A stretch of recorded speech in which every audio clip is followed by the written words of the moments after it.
Welcome everyone to What About Us Financials Get Greener presentation, or what you can do to make a difference. So, climate change can seem like a very complicated and often ominous thing for people like us to discuss. However, we here at What About Us Financial feel it's a very important topic for any individual and investor hoping to work with us to understand. There can certainly seem to be a lot of doomsday predictions floating around, and young people holding the belief that they don't need a retirement plan because of the effects of climate change are actually becoming the majority.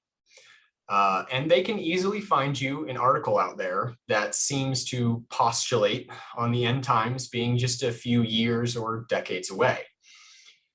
Well, it's not hard to empathize with that perspective and get sort of caught up in the doom and gloom. It's also important to recognize that this is a fatalist attitude, and it can be one of the biggest obstacles for those of us who are seeking to tackle the issue head on. So in this class, we'll talk about the importance of your individual impact on climate change, the merits of various solutions you can implement, and how to sort of fight back against the moral fatigue and helplessness we can all sometimes feel in the scope of working to fight to change our systemic impact. So first, I want to talk about individual emissions. These are sort of the David to systemic emissions Goliath. Individual emissions are the sources of carbon you create as a direct result of choices that are more or less within your control. These are highly dependent on your lifestyle choices, and they're often set by economic class and where you live. For most, the emissions are minimal, but for the richest 10%, that's us, we contribute 50% of the global individual emissions, with the top 1% contributing 50% of our half. So 1% of people contributing 25% of the emissions. The primary reasons that our individual emissions are so high, unfortunately, stem from the standards of living we all enjoy. So climate-controlled homes, personal vehicles, and of course, carbon-intensive diets. When it comes to reducing our individual emissions, we want to look at actions you can take realistically that move the needle, as well as examine some common pitfalls that you may want to avoid. So the first pitfall I want to address is something called greenwashing, or how corporations profit just from you feeling green.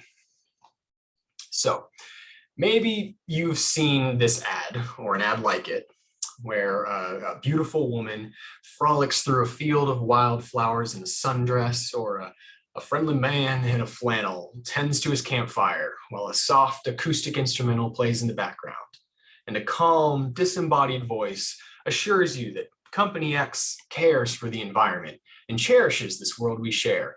And if you do too, well, you should buy X Green, now made with less water or recycled materials or ethically sourced lithium, etc. Maybe it's worked on you. I know it's certainly worked on me. And a big part of the reason this advertising is so effective is because we all enjoy the little being a good person dopamine hit we feel when it feels like we've done something positive for the environment. And paying a little extra for a green version of a product feels like a good way to get it. Unfortunately, some reusable products on shelves today that are marketed as green replacements for disposable everyday items can actually have a greater carbon cost or water cost in their production than a lifetime of their disposable counterparts. The energy cost to have a carbon neutral product delivered directly to your home may be greater than the energy cost needed to produce a normal version of that same product and have it delivered to a local supermarket. Some products that are marketed as green are purely that, marketing, designed to make you spend a little extra for effectively the same product. So this phenomenon, referred to as greenwashing, exists as an excellent example of how corporations will often try to hide or obscure the total ecological impact of a product to maintain our standard of just nonstop consumerism. For example, a metal straw. A metal straw sounds great until you find out that the emissions needed to make one are about 150 times that of a disposable plastic one. Then you may take another punch to the gut, finding out that they need several times the water to manufacture. And that emissions figure from earlier didn't include any of the extracting or refining of the metal they're made of. Then you find out, oh, they're heavier to distribute, so that increases their carbon costs. Oof. I mean, after you really get a clear picture of everything, it kind of just makes you want to drink from the side of the glass. Or at least think twice about how many times you'll realistically use the thing. So, what does greenwashing look like? There are a few red or green flags to look out for. Unclear or vague labels such as all natural or eco-friendly are probably two of the biggest offenders. As neither of those terms are actually regulated or defined by any central agency. Some other warning signs can be misleading pictures, such as like idyllic nature shots or flower logos by the recycling label. Or it's simply flowery language and green paint that really seems designed to make you feel like you're making a difference. But no matter how you search, you can't find any clear text or explanation telling you exactly where that difference is coming from.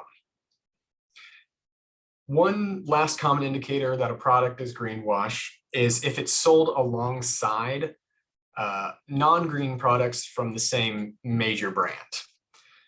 These products may be slightly greener than their traditional counterparts, but they also often follow the same packaging and distribution procedures, and that can mitigate a lot of any positive impact that they claim to have.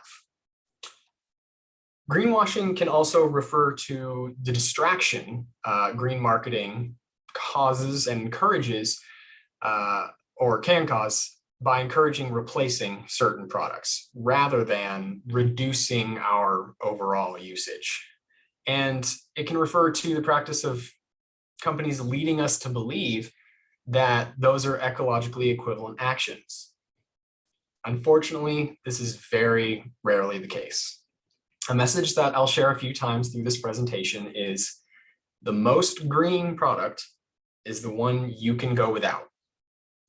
Now, that being said, there are lots of staple products besides just food and water and all that that we can't realistically go without. Things like laundry detergent, soap and shampoo, or cat litter can't just be forgone. In the context of our total individual emissions, replacing our current products with ecologically friendly alternatives is what is sometimes referred to as a low-impact solution. It's called this because in the context of doing without like a car or home air conditioning, the ecological impact is considered marginal. But that doesn't mean it isn't worth implementing, especially if you can't realistically implement those higher impact solutions. Now, not all low impact solutions are greenwashed. In fact, many aren't. A lot of companies out there are truly doing their best to reduce their industry's carbon impact, not only in how a product is produced and the effect it has on the environment, but also how it's packaged and even distributed. So, what does real ecological effort look like from a company? Well, there are a few good indicators. Companies which provide a mission statement and a plan about how their product's carbon cost is offset, companies that ship via compostable or biodegradable packaging, or even products that are simply local to your area may be the best providers of these types of solutions. In fact, simply buying produce from your local farmers market can cause a profound reduction in an individual's dietary emissions by reducing their food's carbon miles. So, beyond carbon, waste is another important factor to consider when shopping for your staples. One example of a genuinely green company I'm a big fan of would be Unpaste. Unpaste is a toothpaste manufacturer who realized that over 1 billion, with a B, empty toothpaste tubes were ending up in landfills every year, where they would stay presumably forever. And they decided to try and make a difference in that one little niche. So Unpaste set the trend of packaging and shipping their toothpaste in pellets. Pellets are awesome because it significantly reduces product weight and size, reducing the fuel costs necessary to distribute the product. They also noticed that by providing their product in reusable packaging or by sending it in glass jars, that they then offered a discount by sending back to refill instead of buying new, they could effectively reduce not only the carbon costs of production, but also distribution. I know I'm gabbing on here a lot about Unpaste, but I promise this class is not sponsored by Unpaste.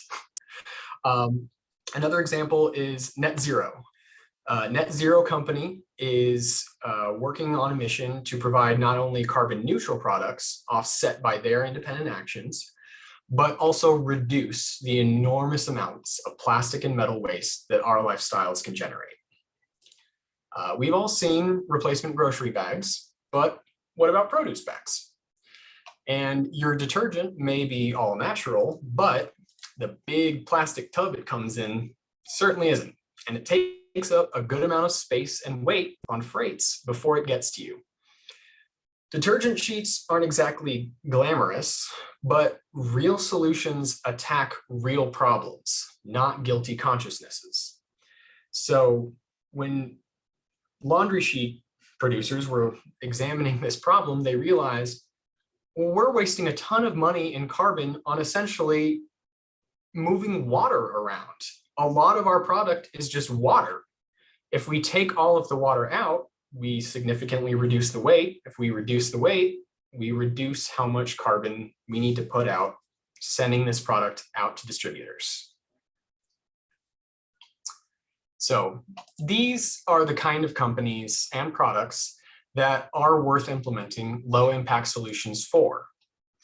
This is how we can determine for ourselves if a company really is trying to make a difference, or if they're just trying to pull wool over our eyes by slapping green on their logo. It's frustrating, to say the least, that the onus of this much larger problem once again falls on us as individuals. But the best way is to look for a clear explanation of why a product is green. Offsetting carbon cost, biodegradable packaging, reusability, and a strong network of other green companies are all fantastic indicators that this company is really walking the walk. It may seem ridiculous to see if a glass cleaning chemical company is really up to snuff, or if they're just putting green dye in Windex, but fortunately, we all have little fact checkers that we bring to the supermarket with us. And usually, once you find a good brand, you can often feel confident in sticking with that brand. I want to sort of close this section by repeating my earlier point. The most ecologically important question we can always ask ourselves is, do I really need this? The greenest product is almost always the one you already own, or the one you can leave on the shelf. When compared to doing without, there's not really any such thing as a green product. Maintaining, preserving, and repairing your existing possessions are the key way to cut your contribution to global emissions. Said or you've heard it said 1,000 times, but reduce, reuse, and as a last resort, recycle. It's important we do not convince ourselves that these choices alone make us eco-warriors, especially if they distract or prevent us from working towards high-impact solutions, or more importantly, increase our overall consumption. So, oftentimes our choice of product can be a low-impact solution, but by being informed consumers of green products over full emissions products only when needed, and through supporting local providers, these small impacts really can add up. Equally importantly, we want to do our part as a sample of the market to show support for corporations who really do their homework and stick to a principle of sustainability and waste reduction across a product's life cycle. We want to foster a culture that is mindful of a product's true impact, so we can generate or foster a generation constantly noodling on and aspiring to reducing that impact. So, if the main thing is going without, why can't we just see more ads for nothing? If spending our money on the right things is low impact, what actions can we take to have a big impact? Nothing, really. Not there's nothing you can do to make a difference, but rather the thing that you can do to make a big impact is nothing. Buy nothing. Travel less frequently and as far. Be content with a sustainable lifestyle that focuses on longevity and quality over constant novelty and quantity. Sounds boring. But it's important that we take a step back and examine our lifestyles and actions from a more global perspective. Our consumerist lifestyle is unfortunately both a product and perpetrator of the systems which most heavily contribute to global emissions. If I give stop eating meat as an example of a high impact lifestyle change, many people still aren't eager to make such a big personal sacrifice when it seems like no one else is.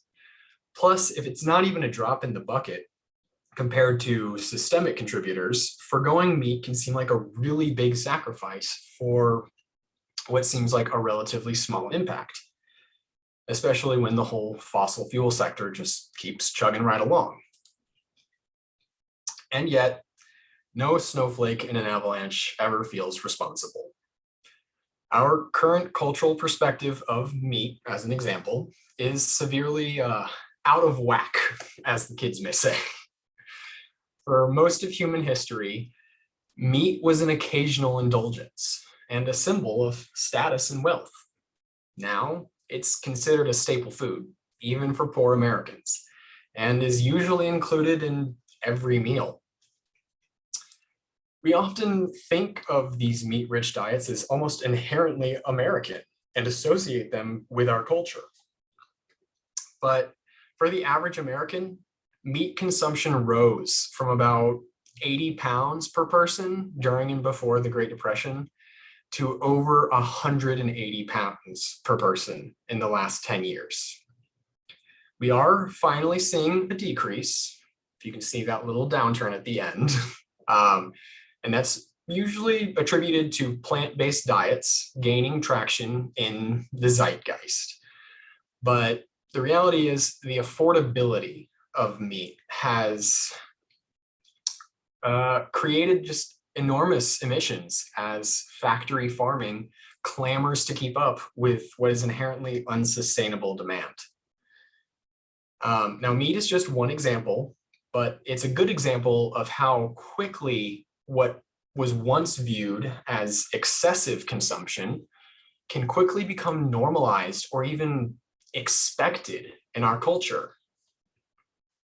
It's also a good example of how what we can sometimes think of as a sacrifice in the name of fighting climate change would be more accurately described as a return to norm.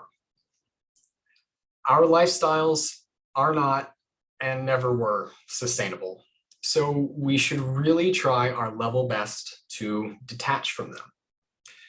Fortunately, abstaining from meat or animal products or implementing low-impact solutions do not need to be a constant on or off effort.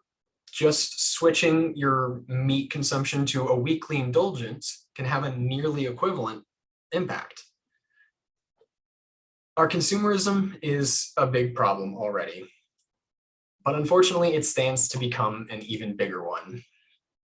As developing countries grow, they often look to wealthier ones for ideas and examples of what wealth and success are in our cultures. We have set the example for the past 70 years or so in global media as a sort of a city on the hill.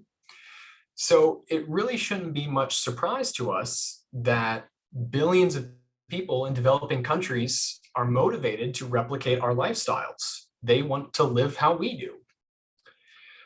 But if billions more start living the same way we do, the planet isn't going to last very long. But it doesn't make much sense for us to expect other countries to behave differently than we do. And it certainly feels unethical to prevent them from trying to improve their personal lives after we've enjoyed decades of unchecked indulgences.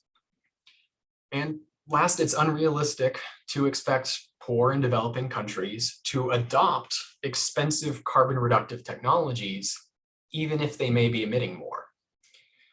So in order to prevent more future demand for the systems that are currently supporting climate change, we need to show the world that there's a better way to experience success, both for our planet and our health.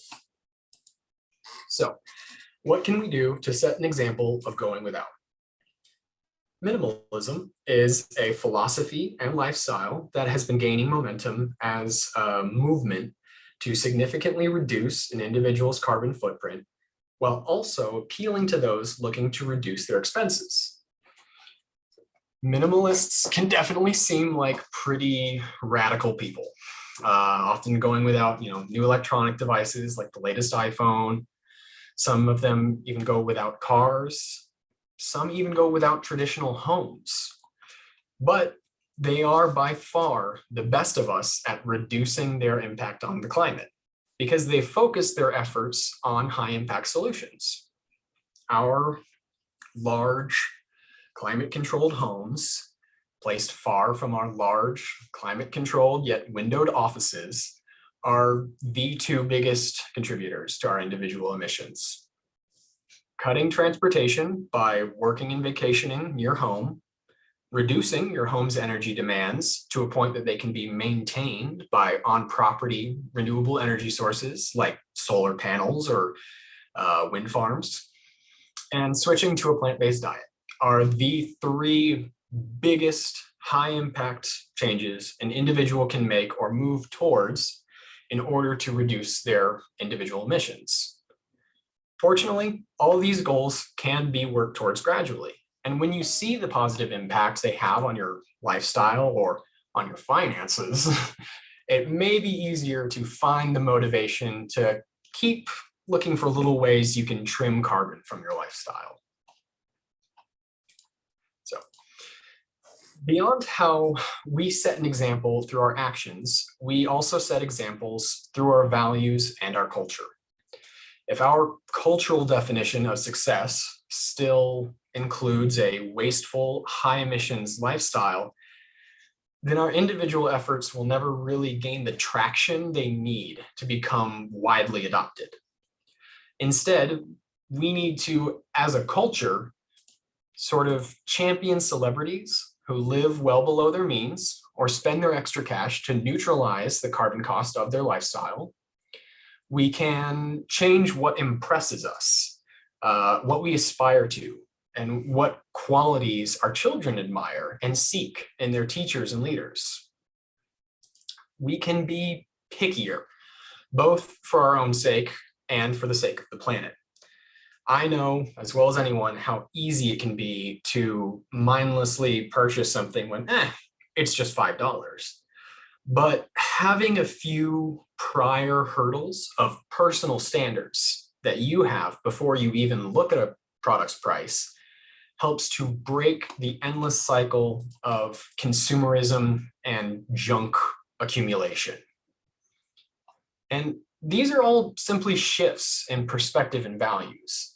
They're not asking for a sacrifice of dreams or aspirations.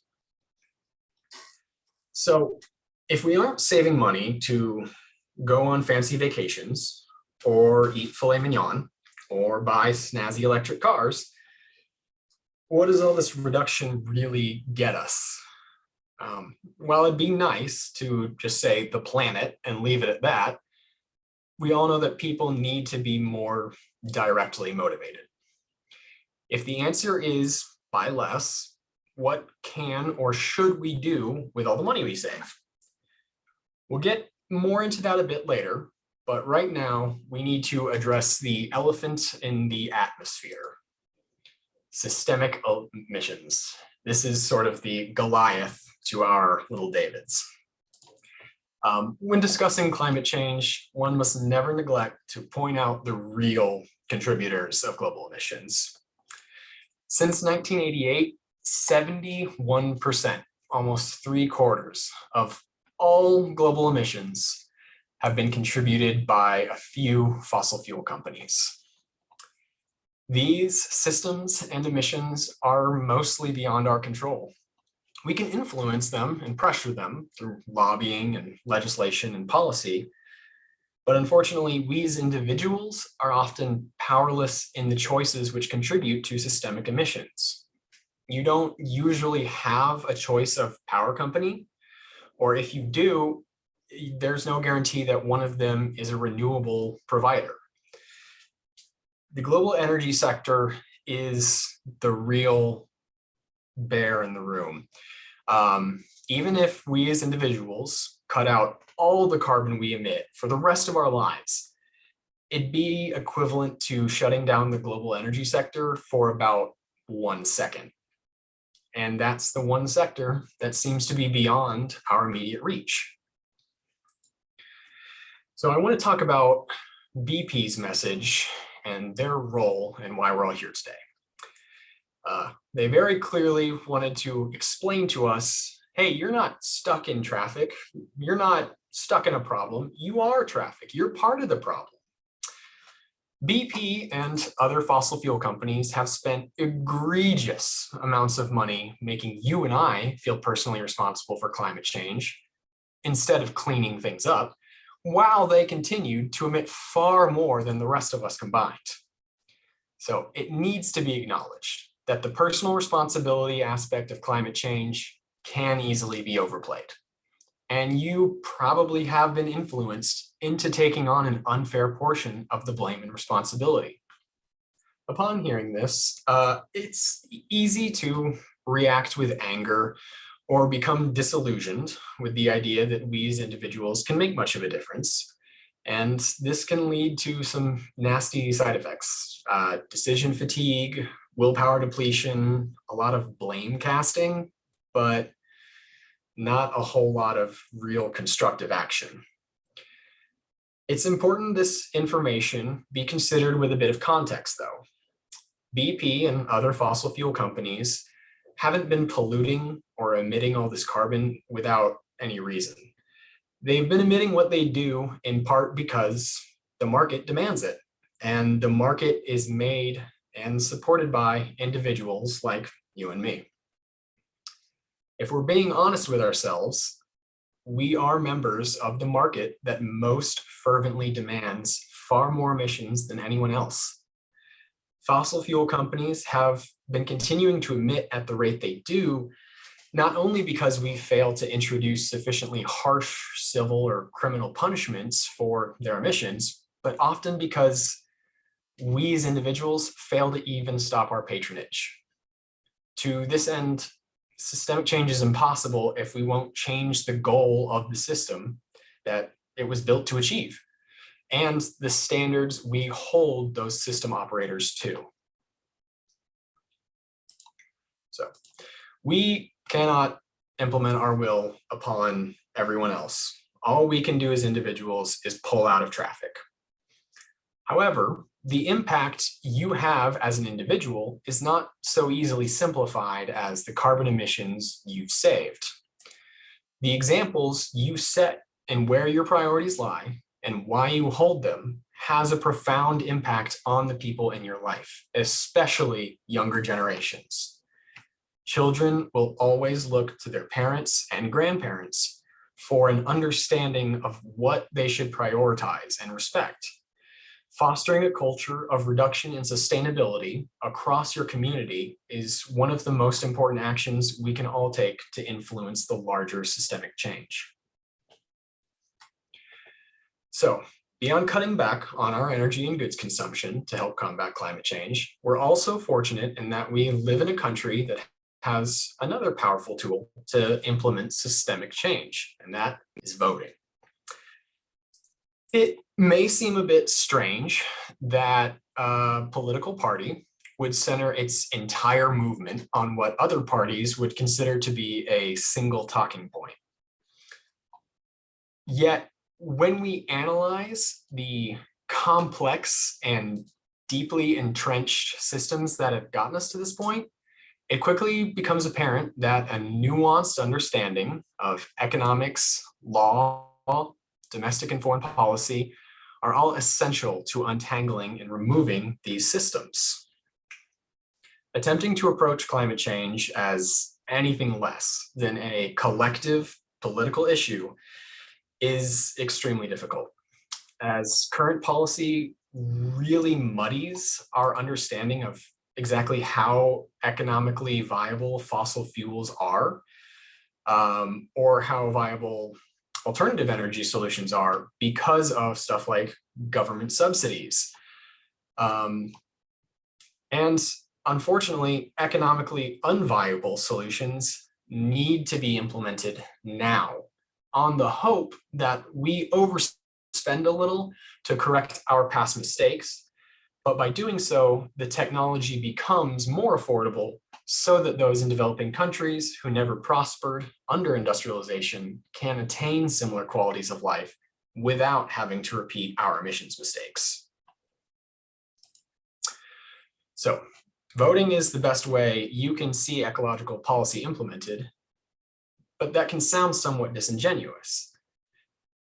But I'm not talking about once every 4 years.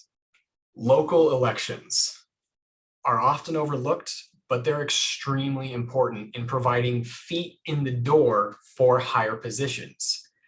A Green Party president simply won't happen before we have a few Green Party governors and Green Party senators, and we won't get there without a few Green city council members and mayors. No matter how far in or out you want to zoom your scope, city, state, nation, there are always ways you can go really above and beyond when it comes to influencing your systemic impact. And one of the best ways is by volunteering your time or money to organizations helping to leverage our collective strength and put pressure on these systemic emitters. So, let's say we've convinced you. What can you as an individual do? How do we all beat Goliath together? So, you've decided now you'll do your part by not only cutting down on some personal consuming, you'll also donate some time or resources to organizations fighting to preserve and protect the environment. That is awesome. That's wonderful, and that's great. But it still leaves kind of a big question. If you aren't supposed to buy things you don't need, what are you supposed to do with all this extra money you're saving? And these organizations can sound great, but how do you know which ones are effective? And isn't there a way you can contribute to them without just giving your money away? That's where What About Us Financial can help you. By investing in that money with companies and organizations which help understand the importance of carbon emissions and climate change, you can leverage your wealth to fight for the planet instead of against it. And you can rest easy having found a way to ethically and sustainably grow your wealth while feeling prepared to vote in favor of systemic solutions that may increase your individual costs as a consumer. Carbon taxes or rising prices of goods that include the cost of offsetting their carbon impact are initiatives that we really believe in and are already seeing implemented. And in exchange for helping these industries in their infancy, you get to enter near the ground floor and potentially profit quite a bit from planet-saving initiatives. Right now, our emissions are far too affordable, but they can't be forever. By cutting back and saving now, we can help you envision a better future and create a plan to enjoy a world worth saving for, guilt-free. So, in summary, go green, save green, earn green. Really doesn't get much greener than that. And all of this ties in well to what we're working to achieve here at What About Us Financial. And that is to return time and freedom to people like you through financial independence. Realistically, we can't find time to volunteer with climate lobbies or head to the voting booth if we're constantly needing to work 40-hour weeks until we fall flat. We can't take the time to shop at the farmer's market or sun dry our clothes on a clothesline if we never feel like we have even a moment to step out of this consumerist rat race and stop keeping up with the Joneses. By giving people like you more freedom, we provide the opportunity to be more informed voters, consumers, and stewards of the environment. I want to close out my presentation really quick by sharing an old quote that I really love, whose original author has actually been lost to time.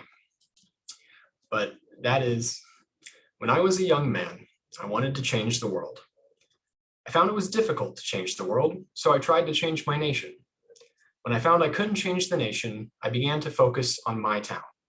I couldn't change the town, and as an older man, I tried to change my family. Now, as an old man, I realized the only thing I can change is myself. And suddenly I realized that if long ago I had changed myself, I could have made an impact on my family. My family and I could have made an impact on our town. Their impact could have changed our nation, and indeed, I could have changed the world. So with that, I want to say thank you all so much for your time.